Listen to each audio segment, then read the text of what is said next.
Hello, let me read you something. December the 1st, 2022, students and members of the public have taken the street in major cities across China, with protesters in Shanghai calling Xi Jinping and the Chinese Communist Party to step down, a rare sight in China. Believe me, quarantines in China were no jokes at all.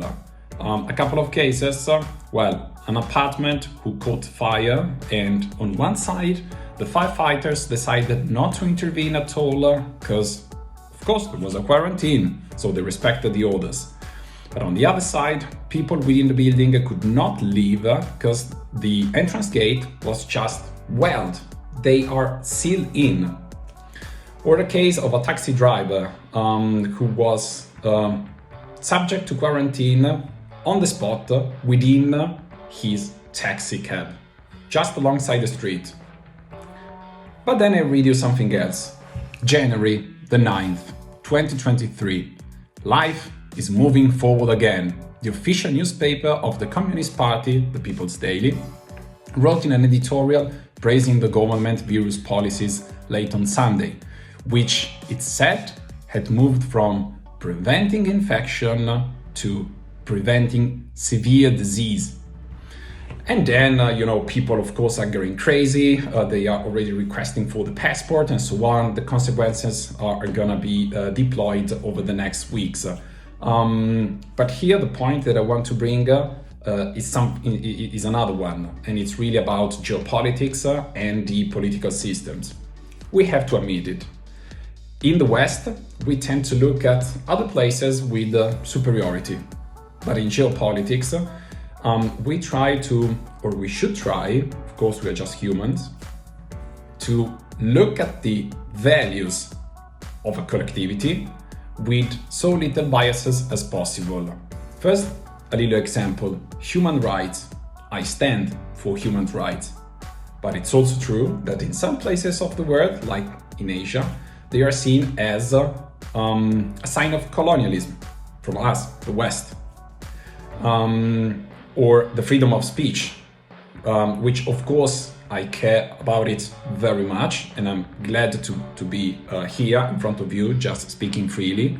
But we have to consider, and this is the key takeaway, that every community, every population, every collectivity chooses its own political system and not the other way around. So yes, it's true that even the worst dictatorship on earth, you name it, I don't know, North Korea, something like that, has some sort of consensus. Of course, you can work on the medias, you might try to work out the mindset of the people, everything is true, but the political system is a consequence of the population, of the people, and not the other way around. So don't be fooled. The Chinese were not protesting back in December for the freedom of speech, which, honestly speaking, I have never really experienced. The pact, the agreement between the CCP, so the Chinese Communist Party, and the people were falling apart, and people wanted this pact to be respected. What is this agreement? Pretty easy. CCP rules.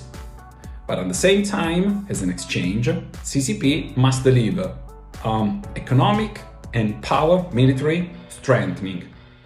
And this pact was about to collapse after more than 3 years, but let's say depending on the different cities and the cases, people were just losing their job, they were breaking their mental health, but the economy was really affected by all of this, and people wanted to protest about that.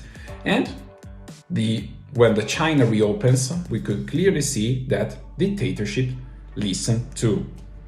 Thanks for watching and take care. See you next time. Bye.